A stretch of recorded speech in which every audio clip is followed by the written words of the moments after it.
Part 1. The Saturday detention from the series.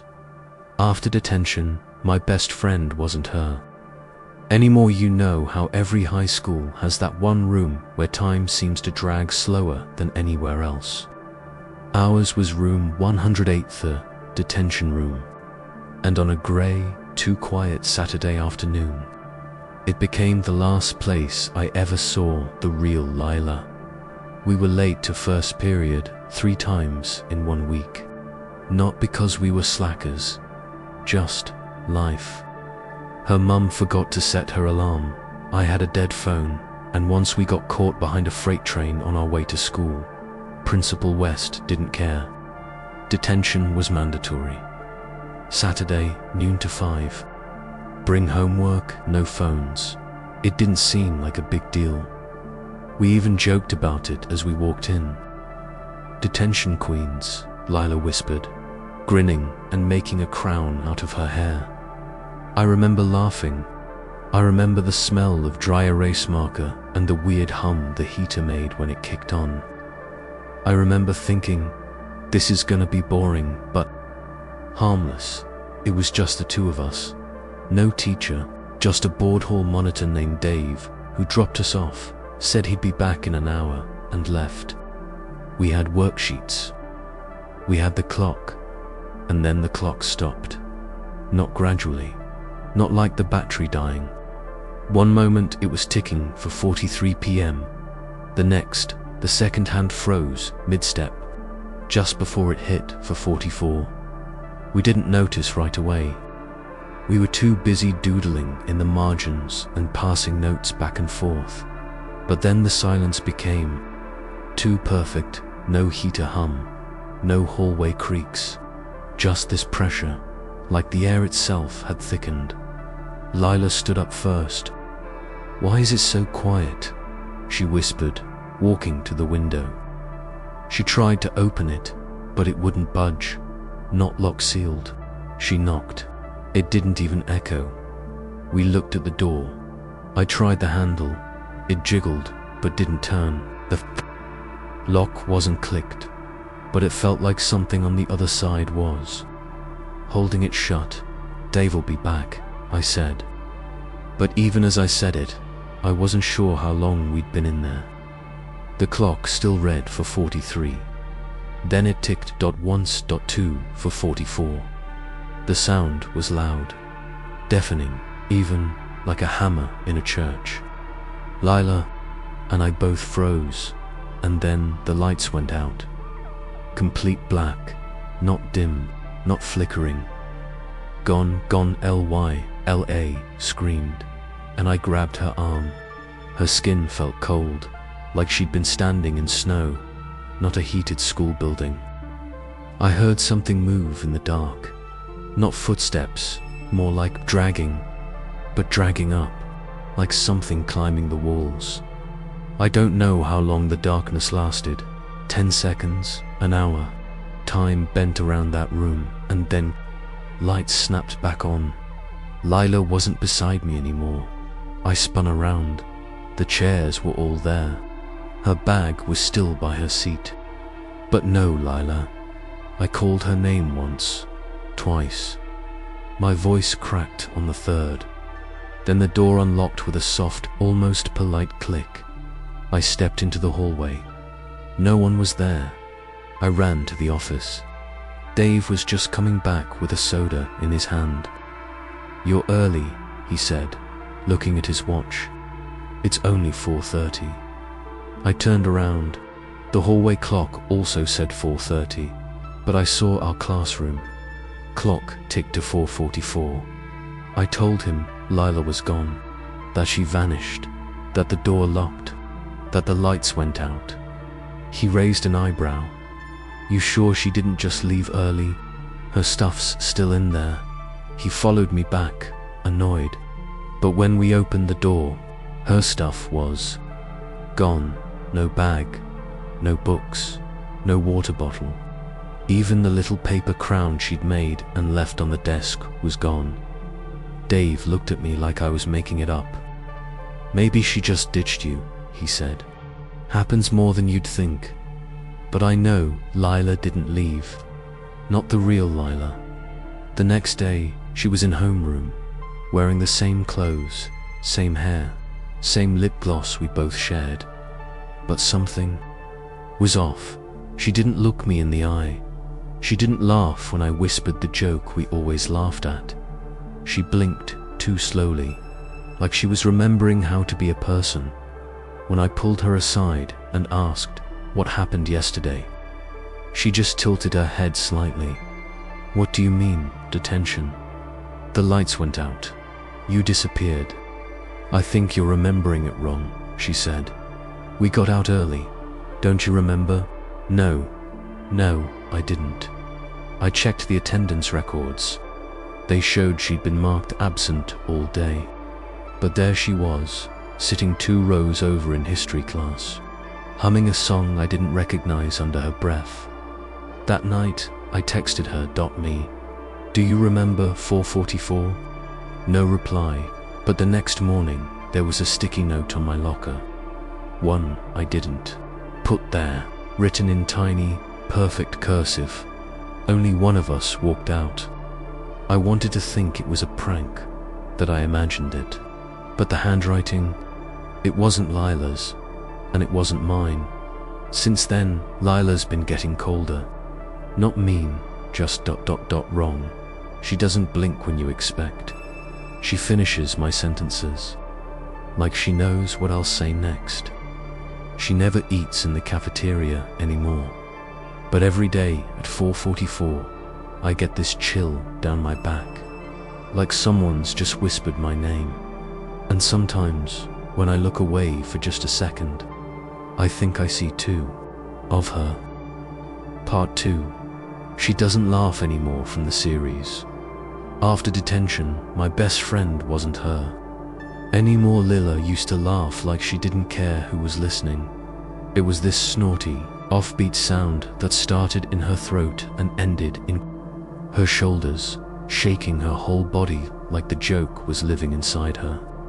It didn't even have to be a good joke.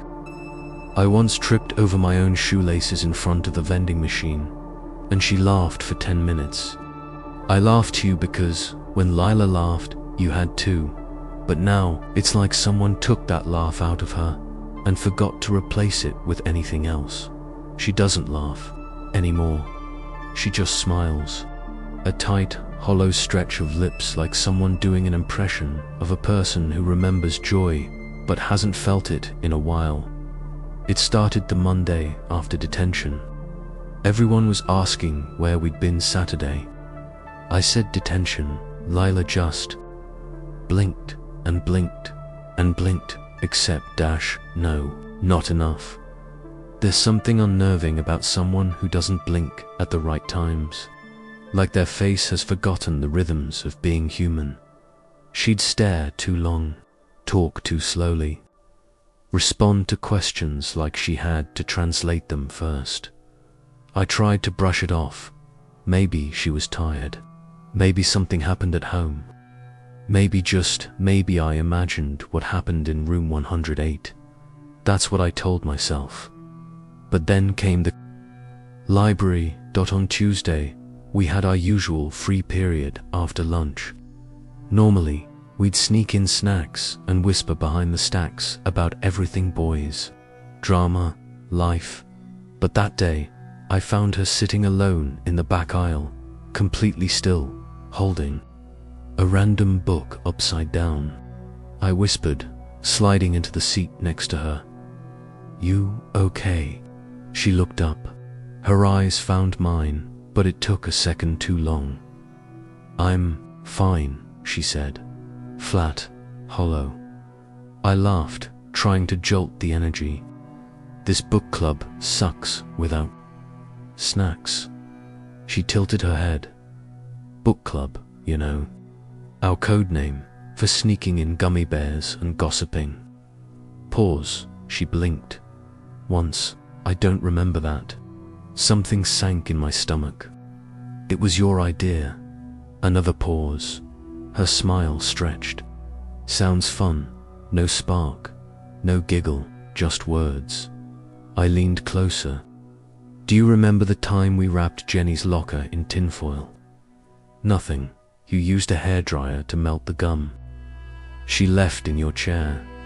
Still nothing. I kept going. When we danced in the rain behind the gym and your mascara ran down like angry raccoon tears. She nodded slowly, but the way she did it felt like she was humoring me, like someone trying to be agreeable, not someone who lived it. That night, I scrolled through my photos. There we were, Lyla and me, laughing, messy, alive, and yet, something about her smile in the older photos felt more real than the one I'd seen in the library. Just hours ago, I zoomed in on her eyes. In the older photos, they sparkled. In the new ones, they looked like they belonged to someone else. Duller, wider, always watching, but never there. I texted her, me, hey, what's going on with you, Lyla? Me, you're different. Lyla. People change. Me, not like this. Lyla, maybe. You're the one who changed. She added a winky face emoji, but it didn't feel like a joke. Wednesday, she didn't come to school. I was relieved, and then guilty for feeling that. Then Thursday, she was back but in different clothes. Not her usual jeans and hoodie. A faded grey dress that looked like it came from the lost and found bin of a school that didn't exist anymore. Even stranger.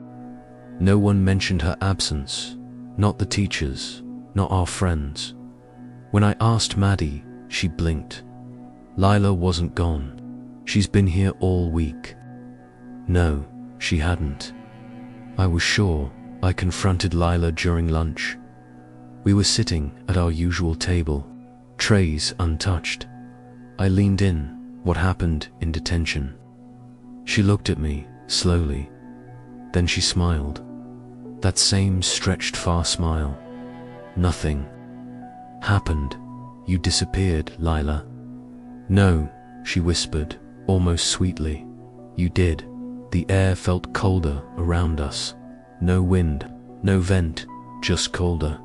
She leaned forward, placing her hand gently on top of mine. Her skin was ice. You've been acting weird, Jamie. No. You keep bringing up things I don't remember. Because they happened. Are you sure? Her voice dipped, low and even.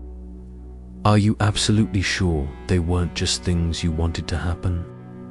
I yanked my hand back. People were staring, except no one was looking. It was like we were alone in a cafeteria full of people. That night, I had a dream. I was back in room 108. Lyla sat across from me. Her face was covered in a porcelain mask. No eyes, just blank white with cracks forming along the mouth. She reached out and held my hand, cold again. Then she said my name, but it wasn't Lyla's voice, it was mine. When I woke up, there was a sticky note on my mirror, the same handwriting as before. She's trying on your skin now. Part 3, Reflections Aren't Always Yours, from the series. After detention, my best friend wasn't her anymore. There was a time when Lyla would spend 10 minutes fixing her eyeliner in the girls' bathroom. She used to say, if the devil's gonna take me, he better know I'm camera ready. But now, she walks past mirrors like they're open wounds. It started as something small. We were heading into the main restroom between periods when I noticed her pause. Just for a second, she hesitated. Feet rooted just outside the door, eyes flickering toward the row of mirrors lining the wall beyond. Then she turned around and said, she forgot her phone. Only she didn't carry it that day. I knew because I'd seen her leave it on her locker shelf earlier. Face down, screen cracked. The wallpaper still our Halloween selfie from last year, the one where we were both smiling.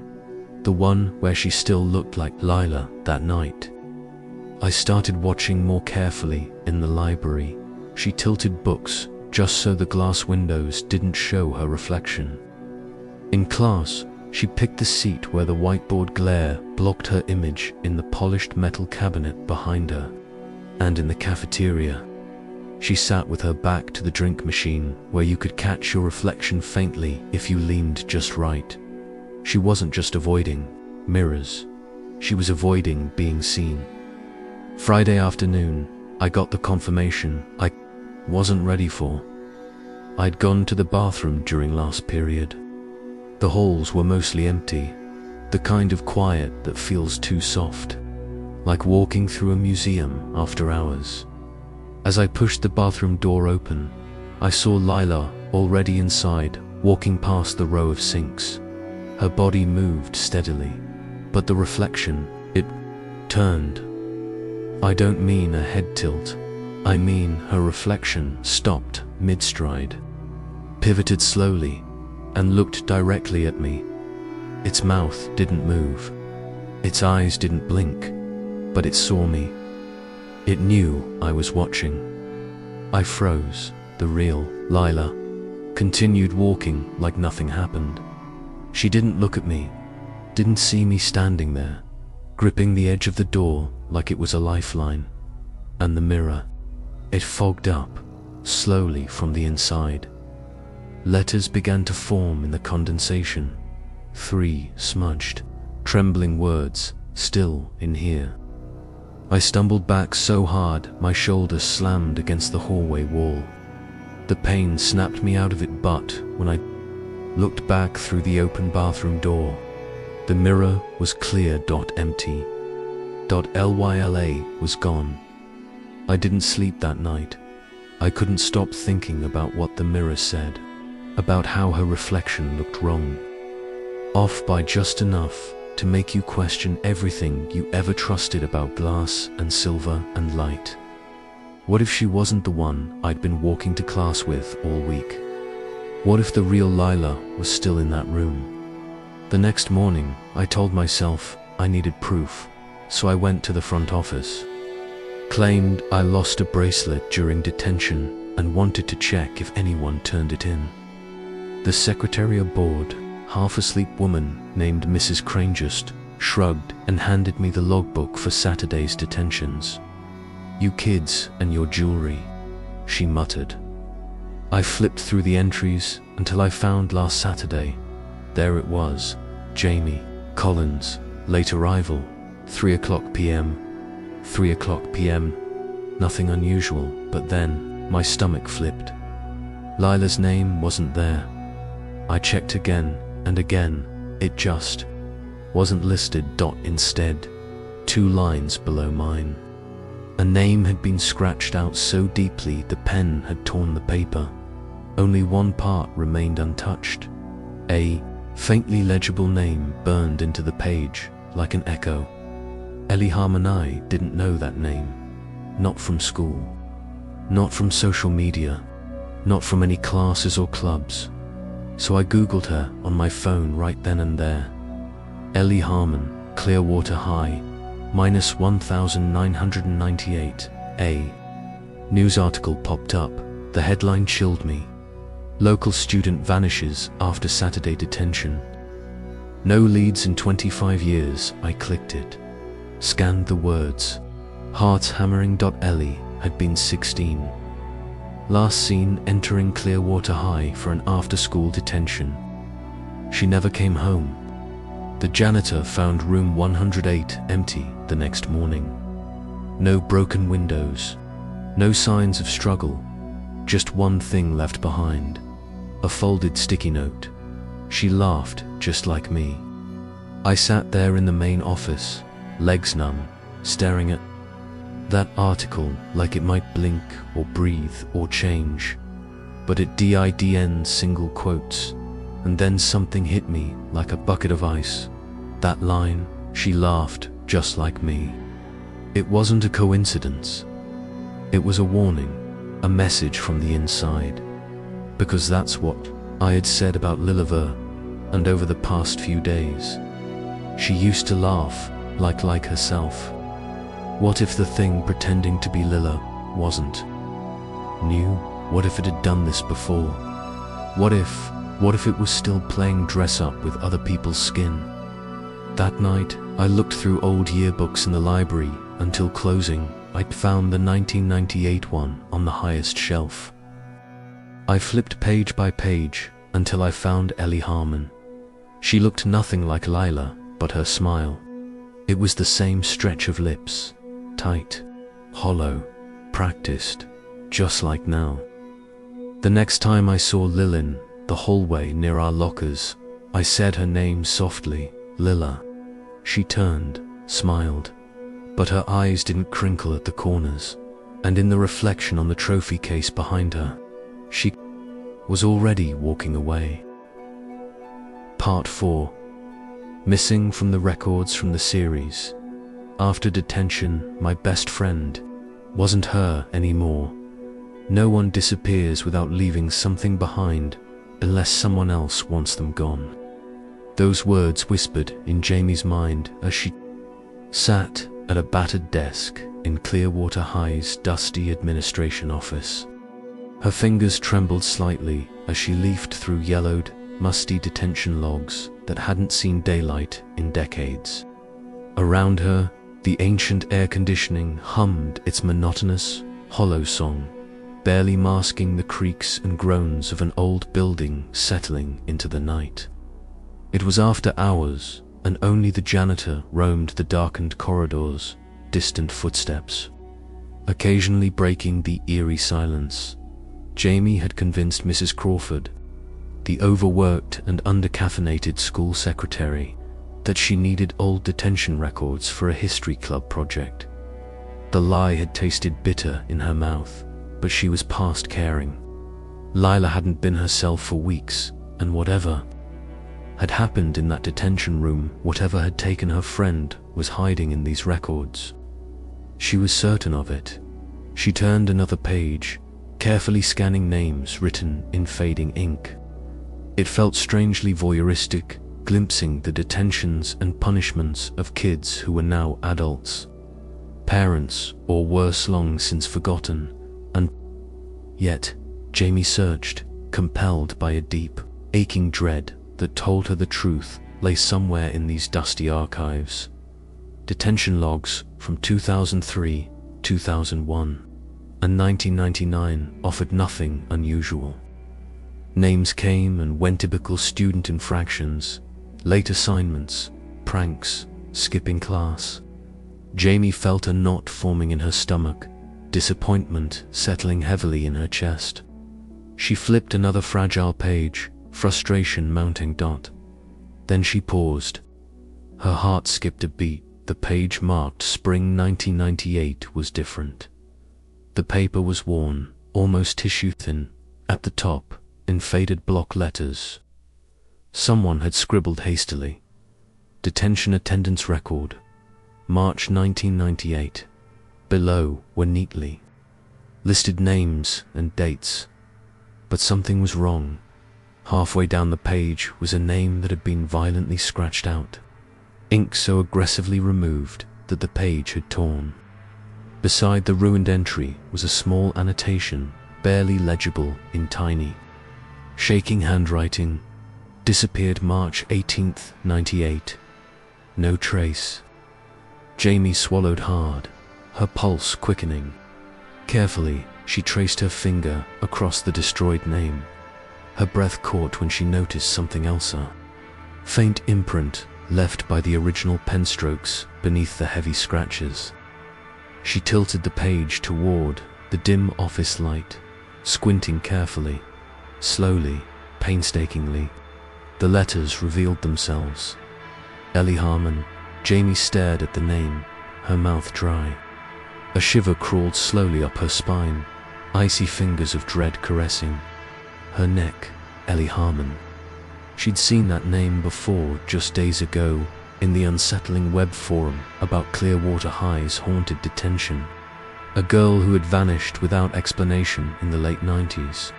Someone whose best friend claimed she'd changed after detention. A girl who had become someone else. Her breathing accelerated, shallow and ragged. Jamie's heart thumped wildly against her ribcage as her mind raced. If Ellie had vanished in detention, why erase her name? Who wanted to hide this? She turned to the next page, heart sinking as she saw that more names had been scratched out for more. Each marked with that haunting annotation disappeared, no trace beneath them. Another note, written shakily by the same hand, now even smaller and more frantic. They come back different. Reflections lie. Don't trust them. Jamie slammed the folder shut, hands trembling. She could feel the walls of the tiny office pressing inward. Her breath came in short gasps, panic blooming in her chest. She stood abruptly, scattering papers. Across the battered desk, she had to get out. But as she reached for the door handle, she froze. A soft noise echoed in the hallway outside. Footsteps slow, deliberate, and oddly uneven. Jamie's heart lurched in her chest. She waited, breath trapped in her lungs, praying whoever it was would pass. Instead, the footsteps stopped just outside the door. Jamie didn't dare move, her eyes fixed on the door's frosted glass panel, now illuminated faintly by the hallway's flickering fluorescent lights. A dark silhouette stood motionless, impossibly still. Silence filled the air, thick and oppressive. Jamie strained her ears, hoping desperately that whoever stood outside would move on. But then, the figure leaned closer, its shadow growing larger, darker, pressing against the frosted glass. Jamie recoiled instinctively, pulse hammering. She could barely breathe, panic tightening her chest. The doorknob rattled gently, once, twice. Jamie stared in horror, gripping the detention logs tightly in trembling hands, feeling the ink smear against her sweaty fingers. Then, softly, barely audible, a familiar voice drifted through the door. Jamie. Jamie's stomach twisted painfully. It was Lyla's voice, but not quite. Something about it was wrong, hollow, lacking emotion, like a whisper trapped in static. Jamie, the voice repeated, gentler now, almost pleading. Open the door. Every muscle in Jamie's body screamed for her to stay put, to remain frozen, silent. But a part of her, desperate, wounded, partaked to believe it truly was Lyla. Her best friend, confused and needing help. Jamie? The voice pressed again, softer, more urgent. Please, I need your help. Let me in. With shaking fingers, Jamie slowly reached for the doorknob, mind battling heart, logic against desperate hope. Her fingers grazed the cold metal. Hesitating, then she stopped. Beneath the door, reflected in the polished linoleum floor, Jamie saw a dim reflection, one that didn't match the shape outside the glass. The reflection was twisted, elongated, its limbs too thin, too long. It wavered slightly, flickering like a shadow cast by candlelight, fingers extending into sharp points that scraped silently at the edges of the reflected image. It was not Lyla.Jamie, jerked her hand back as if burned, heart now pounding violently. No, she whispered, stepping away. You're not her. The shadow behind the glass shifted abruptly, as if sensing her realization. A low, frustrated sigh slid beneath the door, followed by a whisper so cold it chilled Jamie's bones. Sooner or later, Jamie, you'll open a door, and I'll be waiting. The footsteps receded, slowly fading into silence. Jamie stood trembling. The detention log clutched protectively against her chest. She waited a full minute before she dared move again, rushing toward the window at the back of the office and forcing it open. The cool night air rushed inside, sharp and reassuring as she climbed outside. Landing softly on the grass, Jamie knew one thing for certain. Whatever had taken Lyla, whatever had hidden Ellie Harmon's disappearance, it was waiting patiently until someone else slipped up. She turned toward the darkened school building, now cloaked in shadows, windows reflecting only emptiness, except one on the second floor. The detention room window glowed dimly, and a faint silhouette stood motionless. Watching her go, Jamie backed away, heart pounding, lungs tight with fear, because deep inside, Jamie knew it wasn't over, not even close. Part 5. The journal in the desk from the series. After detention, my best friend wasn't her anymore. The truth has a way of finding you, especially when you're not looking. Jamie's sneakers echoed softly against the cold hallway tiles as she approached the detention room door. It was early Saturday morning, the halls empty and dim. She had barely slept, haunted by memories of twisted reflections and scratched out names. Sunlight streamed weakly through smudged windows, casting pale stripes across faded lockers and scuffed linoleum. This time, she'd come prepared, armed with a flashlight, a pocket knife, and the raw courage born of desperation. Lyla wasn't Lyla anymore. Something had taken her best friend's place, and Jamie intended to find out what. The detention room door creaked gently as Jamie nudged it open, its hinges protesting with a soft, mournful groan. Inside, the room lay silent, desks perfectly aligned in neat rows. Everything seemed exactly as she remembered, except the shadows felt deeper today, the air heavier. She paused, heartbeat echoing loudly in her ears. A breeze rustled the pages of an abandoned textbook, a subtle movement in the corner of her eye. She turned sharply, breath hitching, but saw nothing. Still, the feeling lingered, that faint, crawling sensation of being watched. Ignoring her unease, Jamie approached the old teacher's desk. Solid oak, scarred by decades of bored students and frustrated teachers. Its dark grain seemed almost alive beneath her fingertips, pulsing with hidden secrets. She knelt, tugging open each drawer, heart sinking slightly at finding only dust and forgotten pencils. But the lowest drawer resisted her pull, jammed tight. Jamie felt her pulse quicken. She took a deep breath, steeling herself, then grabbed the drawer handle again. With a sharp jerk, it finally yielded, sliding open with a sharp screech. Inside lay a leather-bound journal, its edges frayed, cover faded from years hidden in darkness.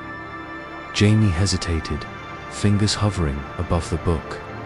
Her heart thumped against her ribs, a soft warning drumbeat, but she reached out, unable to resist. As soon as her fingertips brushed the cover, a chill ran through her veins, an unsettling sensation of familiarity, as though the journal had been waiting just for her. She lifted it carefully, the leather soft yet strangely cold. Holding her breath, she flipped it open, yellowed pages rustling beneath her fingers, releasing the faint scent of ink and decay. The handwriting was frantic, scribbled hastily. Ink splattered as if the writer had barely been able to keep control. Jamie scanned the entries, her throat tightening as she realized they spanned weeks, then abruptly stopped. She read the first legible page, dated March 1st, 1998. It's not her. It can't be her. Ellie vanished, but now she's back. She looks like my sister, talks like my sister, but I know better. It whispers to me through her eyes. They're cold, empty, hungry. No one else sees it. Jamie shivered involuntarily. her breath fogging slightly in the cool morning air. She flipped forward, heart pounding, scanning entry after entry. March 7th, she follows me everywhere. At night, I hear her pacing in the hallway. When I look, she's always gone. But the mirror in the bathroom fogs up, even when no one has showered. March 12th, I tried to tell Mum. She thinks I'm just grieving. But the thing wearing Ellie's face smiles differently when Mum isn't looking. Its smile stretches too wide. Jamie's stomach knotted tighter with every word. Her hands trembled as she turned page after page, each entry more erratic, desperate, terrified. March 16th tonight, I found her standing by my bed, staring at me. She whispered soon. Then, finally, the last entry scrawled across the page in thick, urgent letters. She comes back in the skin of someone you love, but she never leaves alone. The air seemed to grow colder, heavier, pressing down on Jamie like a physical weight. She slammed the journal shut, her chest heaving, heart thundering. A sudden noise snapped her back to reality, a soft rustling, coming from the corridor outside. Jamie spun around, clutching the journal protectively, senses on high alert. The door creaked slightly, shifting in an unseen breeze. Or was someone there? "Hello," Jamie called, her voice barely above a whisper. Silence responded, thick and mocking. She swallowed hard, gripping the journal tighter. Slowly, she approached the door, peering cautiously into the empty hallway. Nothing. She exhaled shakily, relieved but deeply unsettled, turning back toward the detention room. Her eyes fell on the dusty chalkboard where someone had scrawled a single word: soon. Jamie's blood ran cold, pulse hammering violently. She backed away, eyes wide, stumbling slightly over a desk leg, panic flaring in her chest. From behind her, impossibly close, a voice whispered, soft and intimate, chilling her to the bone, "Jamie." She whirled around, heart lurching in terror. The room was empty, but the voice lingered, echoing gently through the air. "Jamie, why don't you trust me?" She recognized the voice immediately. Lyla, her best friend or whatever, now wore her skin. Jamie backed toward the door, eyes darting wildly, searching for the source. "You're not Lyla," Jamie whispered harshly. The words forced out past the tightness in her throat. Silence hung heavy, oppressive. Then, finally, it spoke again, softer, laced with a deep sadness that made Jamie's heart ache despite her fear. "I could be, if you let me. It doesn't have to hurt, Jamie. Just let me in." Jamie shook her head fiercely, clutching the journal. To her chest, "No. It's already started," the voice murmured gently. "You're holding her words now. You're reading her fear.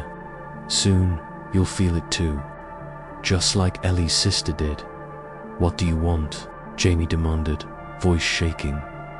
"Only to be whole," it whispered sorrowfully. "And you're going to help me." A shadow moved along the hallway outside, passing swiftly by the door. Jamie lunged forward, gripping the door frame tightly, staring into the dim corridor. "Who are you?" she shouted, voice raw with panic. But only silence answered. After several long moments, the echoing footsteps faded into nothingness. Jamie slumped against the doorframe, breath ragged, adrenaline draining from her limbs. She knew she couldn't go to the adults, not the teachers, not her parents. They would never believe her. No, she had to face this alone, armed only with the fragments of Ellie Harmon's terrified journal. She took a steadying breath, steeling herself. Whatever this was, whatever had taken Lyla, wouldn't let it win. But deep down, beneath her courage, Jamie felt the creeping, insidious dread that had infected the very walls of Clearwater High. A lingering certainty that the journal was right. Whatever had come back in Lyla's skin wouldn't leave alone. As she stepped into the silent hallway, the fluorescent lights flickered overhead, and the shadows seemed to stretch toward her, waiting patiently, hungrily. Part 6. The looping dream from the series. After detention, my best friend wasn't her anymore. I'm so cold. That's how it always started. Jamie didn't remember falling asleep. She rarely did these days.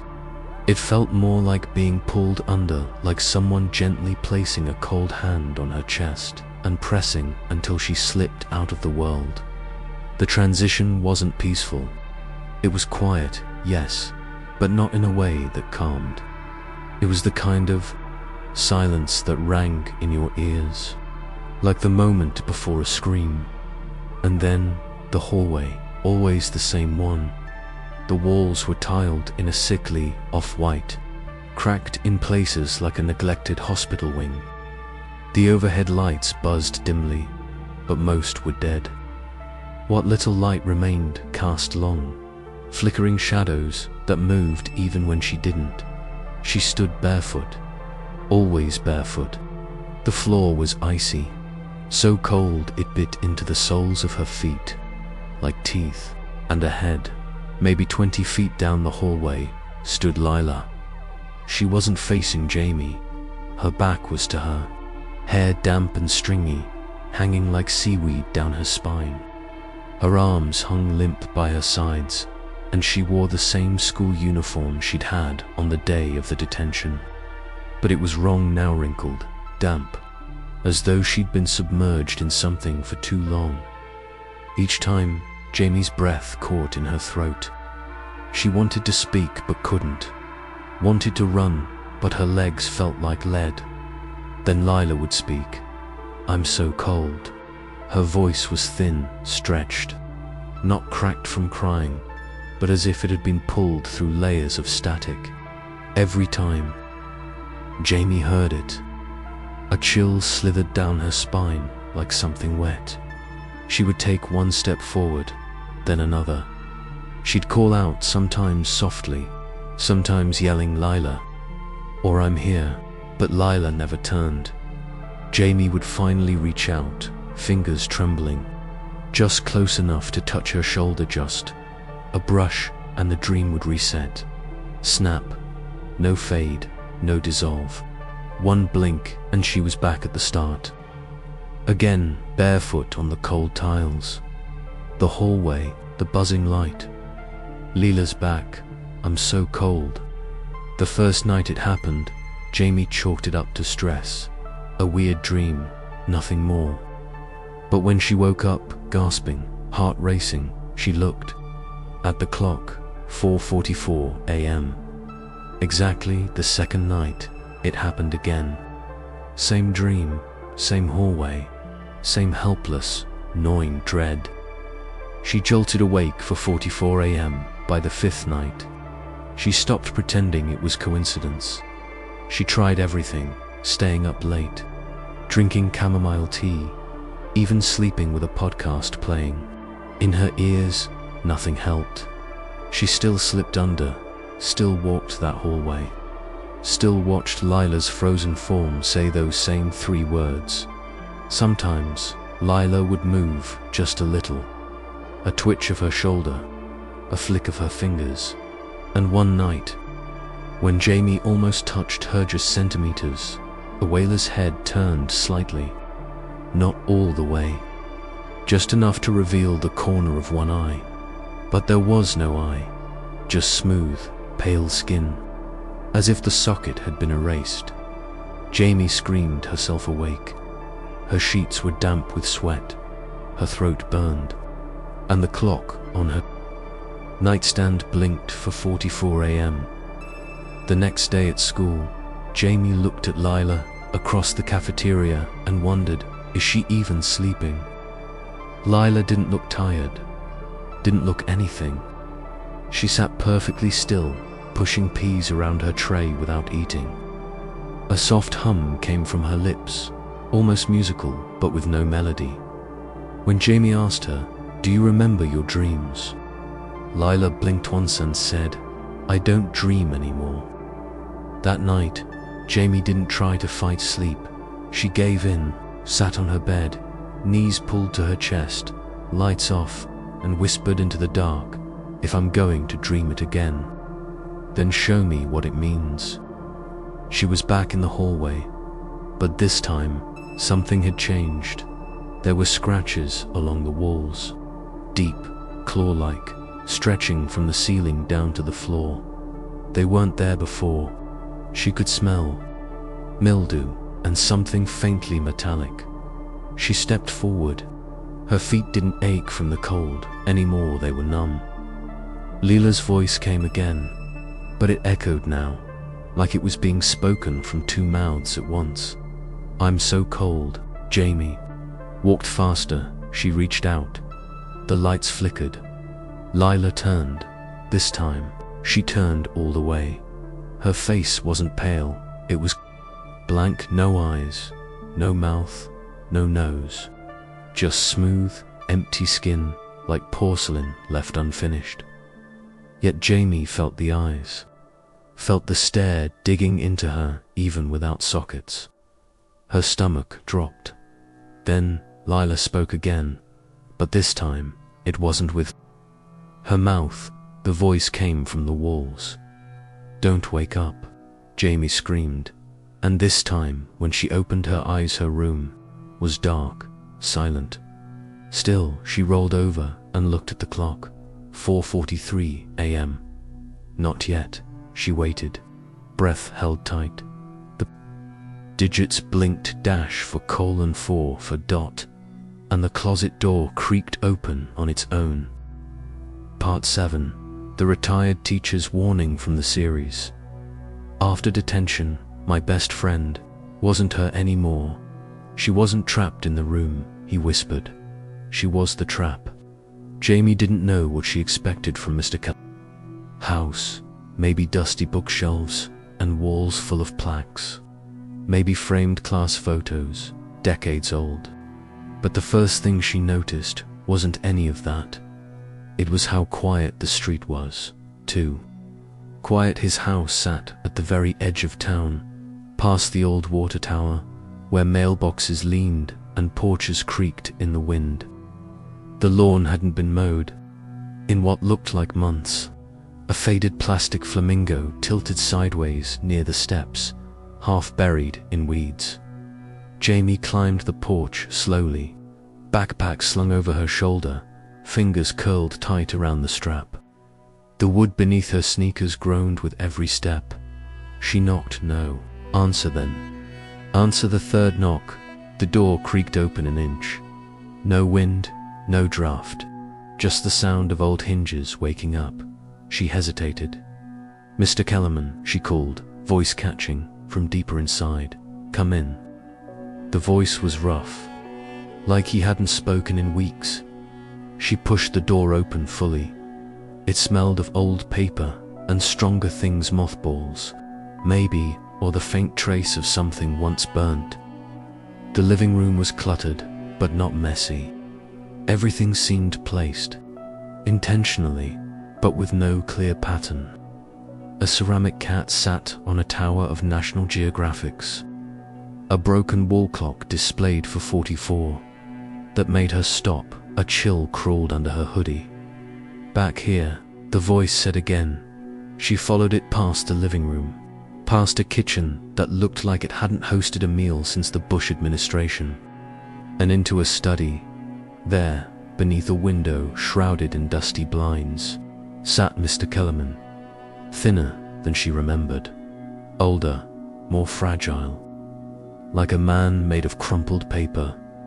He didn't smile, didn't stand, just stared at her with eyes too sharp for his frail body. "You said you were one of mine?" he asked. "Jamie," she nodded. "Class of 23. I had you for sophomore English." He paused. "You're the one asking about detention."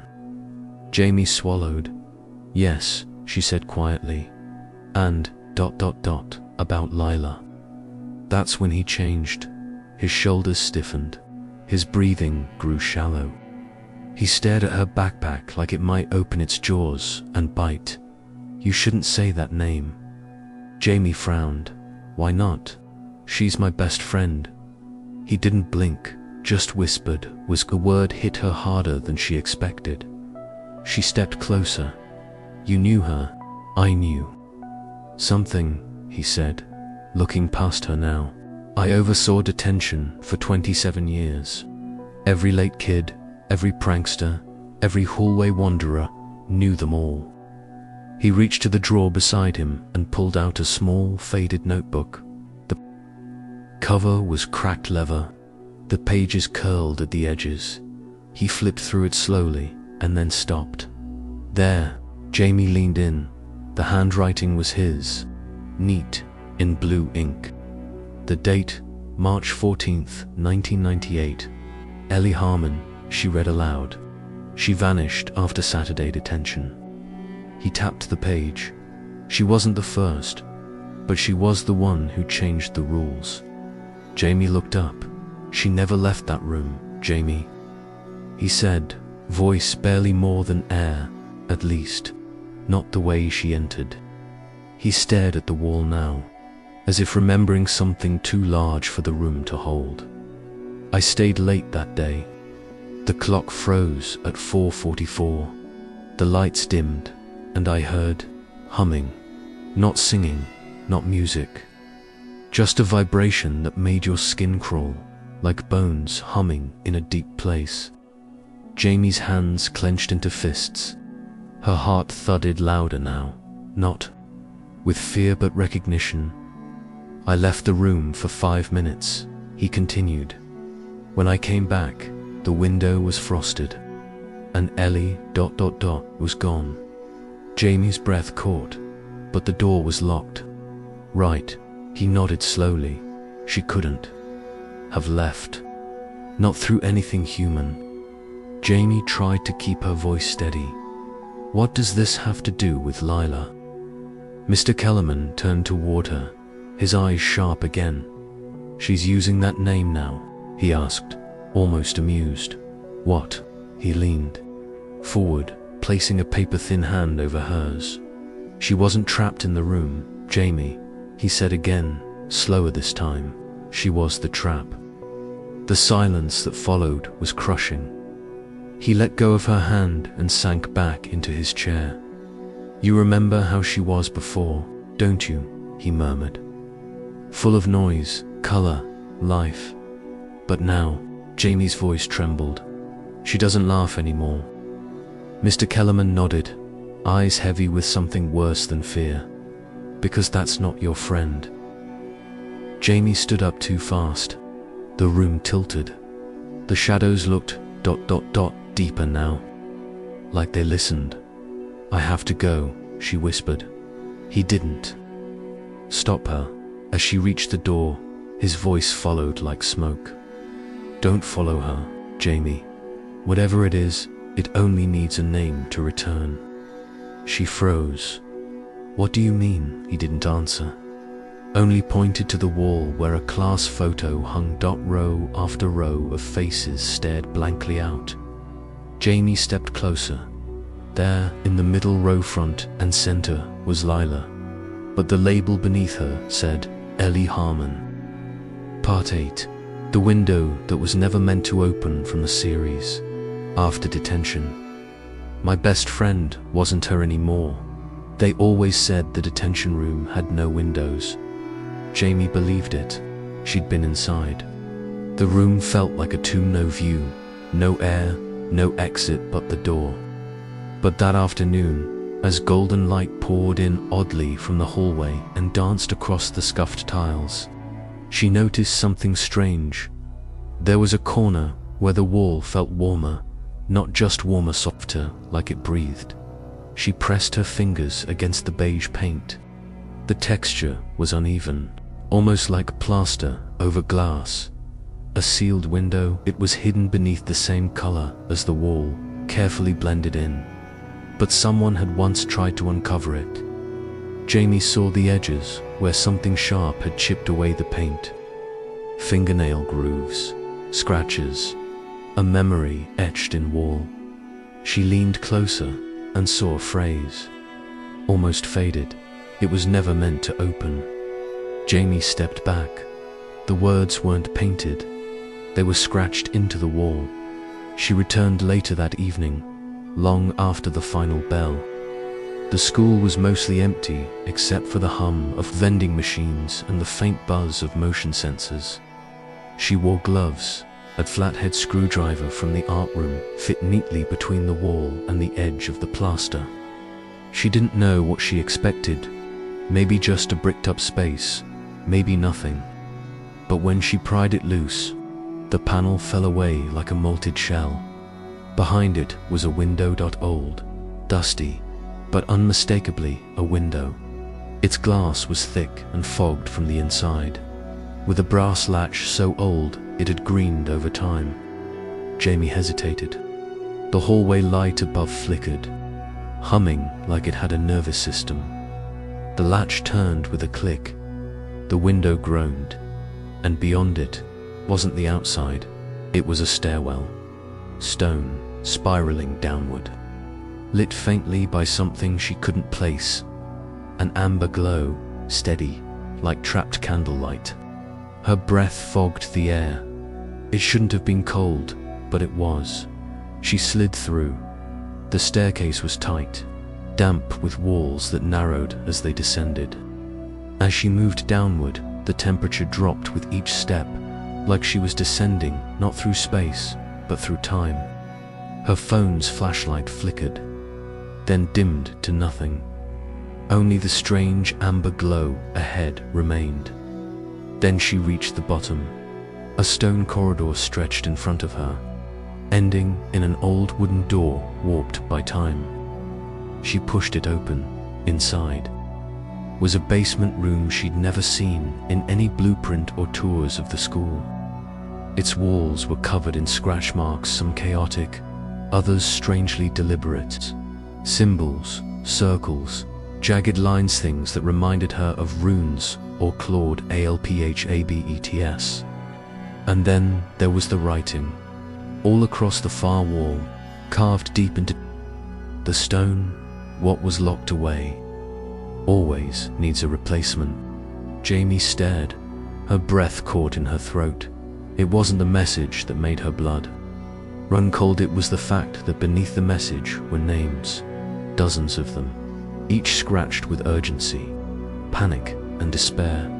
Ellie Harmon, Tyler Green, Michelle, or Isaiah 3B, and then Lyla. Her knees nearly buckled. She reached out, fingertips brushing the name. It was fresh. The stone still crumbled slightly under her touch, and directly below it, there was another name, not fully carved yet. Letters barely begun. The first letter was a J. Her hand flew back like the wall had bitten her. Then she heard it. The breathing, it wasn't hers. It was deep, slow, like lungs that hadn't been used in years.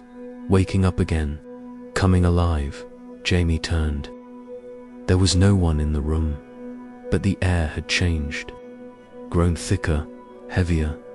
She backed toward the staircase, her foot brushing something. She looked down. A lunch tray, a school lunch tray, cracked, old, and marked in permanent ink with a date, March 14th, 1998, the day Ellie Harmon vanished, and underneath it, another tray with today's date. Jamie bolted. She scrambled up the staircase, 2 steps at a time, her breath catching, throat burning. Behind her, the breathing followed, never faster, just closer, constant, patient. She threw herself back through the window, slamming it shut. The latch clicked. The glass fogged immediately, sealing in the cold behind her. The hallway light blinked, once, then again, and when she looked back, the window was gone. Back to wall, no seam, no latch, no sign it ever existed, except on her arm. A faint smudge of dust, and carved into her glove 3 small lines, clawed, jagged, like something had reached out. That night, Jamie didn't sleep. She sat on her bed, with the light on, her back against the headboard, her phone in her lap. She searched every old record she could find, looked through every archived yearbook. She found nothing, no mention of the basement, no floor plan with stairs behind the detention wall. Nothing about Ellie Harmon beyond a single article and obituary with no photo. It didn't even list a cause of death. But the scariest part wasn't what she found, it was what she remembered when she saw her reflection in the window before it vanished. It blinked a second too late. Part 9. She Knows I Know from the series. After detention, my best friend wasn't her anymore. It started with the dog barking, not wildly, not angry, just ... confused, like it couldn't decide if something was there or not. Jamie peeked through the front blinds and froze. A figure was standing on the sidewalk across the street, just beyond the halo of the lamppost. Still, too still. She couldn't make out the face, but she recognized the hoodie, Lyla's hoodie, the maroon one from 8th grade with the frayed cuffs and the tiny bleach stain near the zipper. But Lyla didn't live near here. She never had. Jamie blinked. The figure was gone. Her dog whimpered and backed away from the window. That night, she had another dream, but it didn't feel like a dream.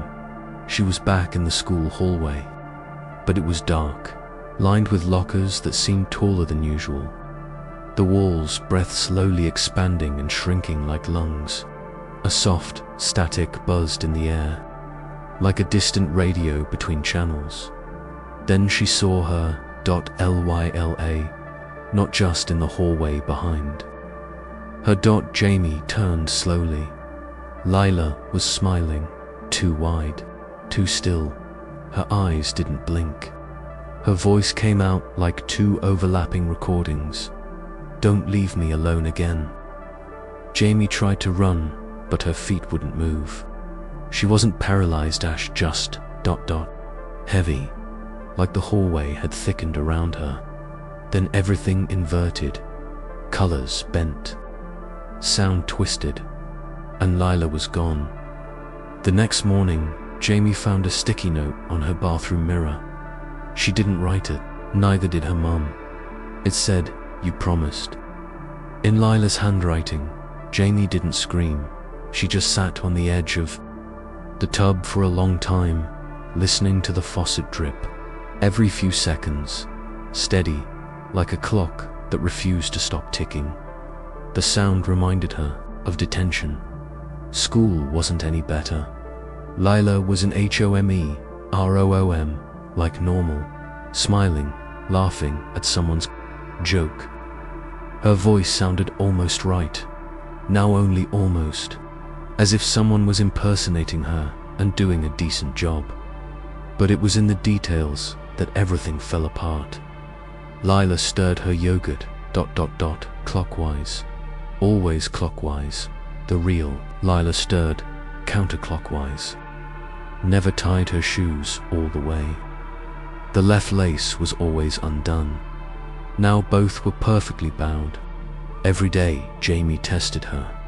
Remember when we hid behind the stage curtain in 6th grade, and Principal Donnelly almost caught us? Lyla blinked, tilted her head, then smiled. I think that was someone else. Jamie swallowed hard. That night, she deleted all her photos of Lyla from her phone, except ... One came back. It wasn't one she remembered taking in the photo. Jamie was sleeping, and Lyla was behind her. It got worse. Jamie would catch glimpses of her best friend in places she couldn't possibly be. At the end of the hall, near the science. Wing 1 blink and gone. Reflected in the glass of the vending. Machine Evan, though Lyla wasn't near. In a puddle after the rain, standing next to Jamie's reflection, not her own. On Thursday, Jamie stayed home. She told the school she had a fever by mid-morning. She thought she'd finally get a break. Then her mum texted her from work. "Tell your friend Lyla, thanks for stopping by. She's so polite." Jamie dropped her phone. It hit the tile with a sharp clack. Skidding to a stop under the couch, she crawled to retrieve it. Another text came in from an unknown. Number. Just one sentence. "You looked better asleep." She checked. The windows, the locks, the door. Then her closet. Empty. Then under the bed. Empty. Then ... the hallway mirror. It fogged up from the inside. Jamie backed away, but the fog slowly cleared, revealing a smudged message written from within the glass. "Don't leave me." She covered the mirror with a sheet. Then she unplugged it from the wall. It didn't need power, but somehow it felt ... safer. That night, she dreamed again. She was in the detention room. This time, the clock on the wall had no hands. Lyla sat across from her head tilted slowly, mechanically like an owl, but jerky and unnatural. "You know, don't you?"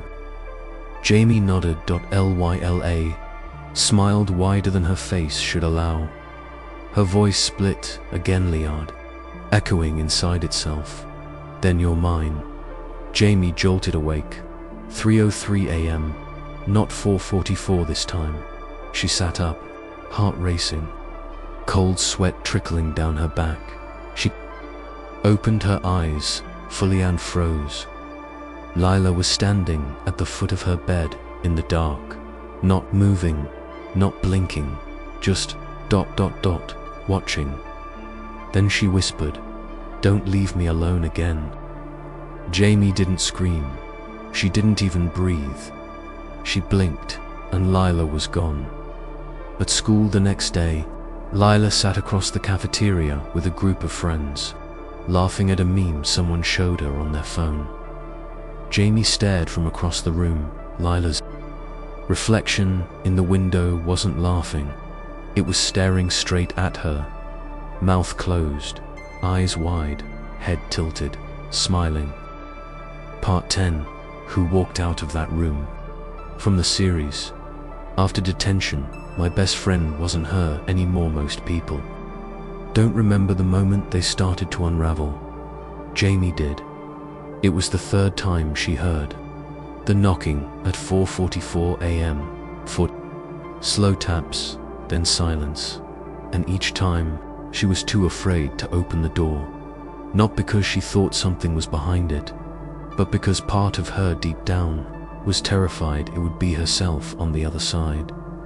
It had started innocently, like most wrong turns do. A digital rabbit hole. A file she wasn't meant to find. She'd asked the school librarian for access to old surveillance footage. She expected red tape, bureaucratic stone walls. Instead, the librarian just said, "Room 4. Use the old Dell Tower. Password is 1982. No emotion, no reason why she knew it." Jamie didn't question it. She went after school. When the building was nearly silent, the air in room 4 smelled like dust and forgotten secrets. The desktop took forever to boot. She clicked through folders labeled by year, then month, then date. March 11th, the day of the Saturday detention. The file was marked simply DET_03_11_cam1.av. She clicked . At first it was boring. Jamie and Lyla sitting at opposite desks. Jamie tapping her pen. Lyla doodling in the corner of her worksheet. The time stamp read 4:43 p.m. Then the screen flickered. A frame skipped, and the clock on the wall froze. 4:44. The video jumped. A jolt, like something had punched through the recording. Then the door opened. Lyla stood. She walked out, and someone followed her. Jamie leaned forward. It looked like her. Same backpack. Same jeans with the rip on the left knee.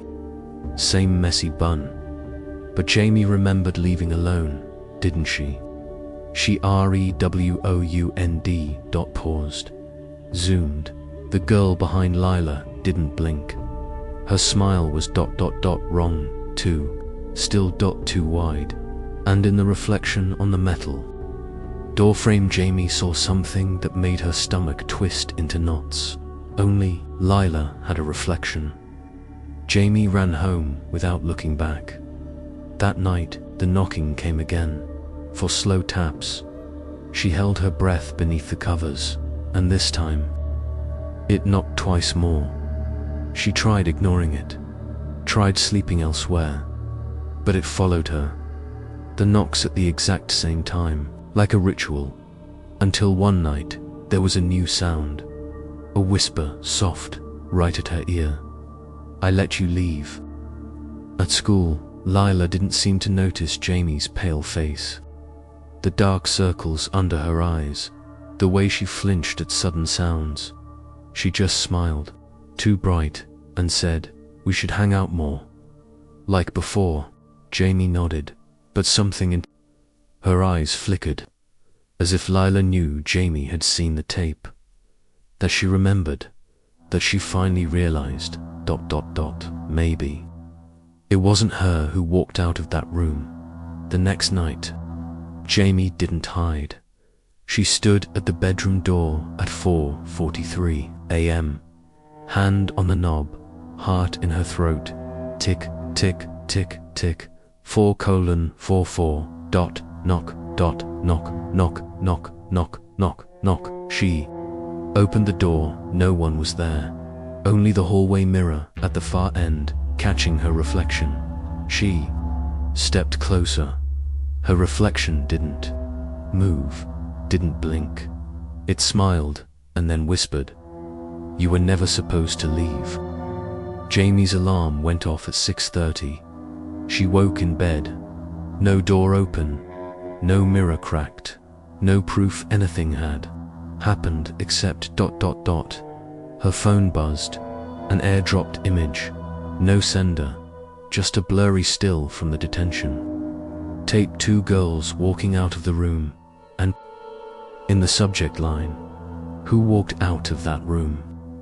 She hasn't answered it, not yet, but every night at 4:44, something waits, just on the other side of the door, and someday, she knows it won't knock, it'll let itself in. Hello everyone, I'm Ceoz Stories. Thank you for staying with me until the very last moment. If that story gave you chills, made you jump, or simply kept your eyes glued to the screen, don't hesitate to hit the like button to support the channel. Share this video with friends who enjoy these sensations too, and don't forget to leave a comment with your thoughts, or even share strange things you've personally experienced, because I'd love to immerse myself in your stories as well. If you're eager to keep exploring untold mysteries, shadows that remain nameless, then subscribe to the channel and turn on the notification bell. A new door will open every day. Are you ready for the next story?